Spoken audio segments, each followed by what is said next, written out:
हिंगोलीतील कळमनुरी विधानसभेचे आमदार संतोष बांगर यांच्या नेतृत्वात आज ठाकरे गटातील 250 कार्यकर्त्यांनी शिंदेंच्या शिवसेनेत प्रवेश केला आहे। या प्रवेशामुळे हिंगोलीत ठाकरेंना मोठा धक्का बसला आहे। प्रवेश करणाऱ्या 250 कार्यकर्त्यांमध्ये 6 गावच्या सरपंचांचा देखील समावेश आहे। हा प्रवेश सोहळा हिंगोलीतील शासकीय विश्रामगृह येथे आज पार पडला। आज हिंगोली जिल्ह्यातील 6 गावच्या सरपंचांनी आणि संपूर्ण सदस्य हे शिवसेनेमध्ये प्रवेश केलेला आहे।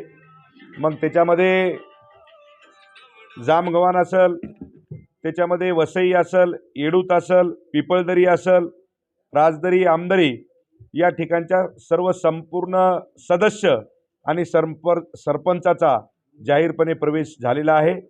या ठिकाणी हजारोच्या संख्येने शिवसेनेमध्ये उभाटा गटाचे जे काही कार्यकर्ते राहिले होते ते संपूर्ण शिवसेनेमध्ये आलेले आहेत।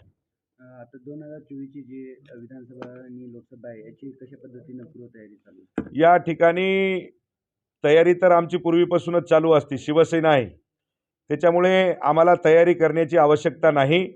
या ठिकाणी तिन्ही आमदार आणि एक खासदार हे शिवसेना भारतीय जनता पार्टीचे निवडून येणार आहे। आता सर, आता येणारी जी निवडणूक आहे याच्यामध्ये भाजप आणि शिवसेना हे दोन्ही राहणार, तर याच्यामध्ये जे आमदार आणि खासदारसाठी कोणाचं म्हणजे निवड होणार, काय कोणता चेहरा समोर? यामध्ये सन्माननीय महाराष्ट्राचे मुख्यमंत्री आदरणीय एकनाथभाई शिंदे आणि उपमुख्यमंत्री आदरणीय देवेंद्रजी फडणवीस साहेब हे त्या ठिकाणी बसतील आणि शिवसेना भारतीय जनता पार्टीच्या जागा वाटप करतील। त्यांचा आदेश आमच्याकडे आल्याच्या नंतर हा आदेश शिवसैनिक सराखोपे असतो। आदेश देणं आणि त्या आदेशाचं पालन करणं हे एक शिवसैनिकाचा धर्म आहे।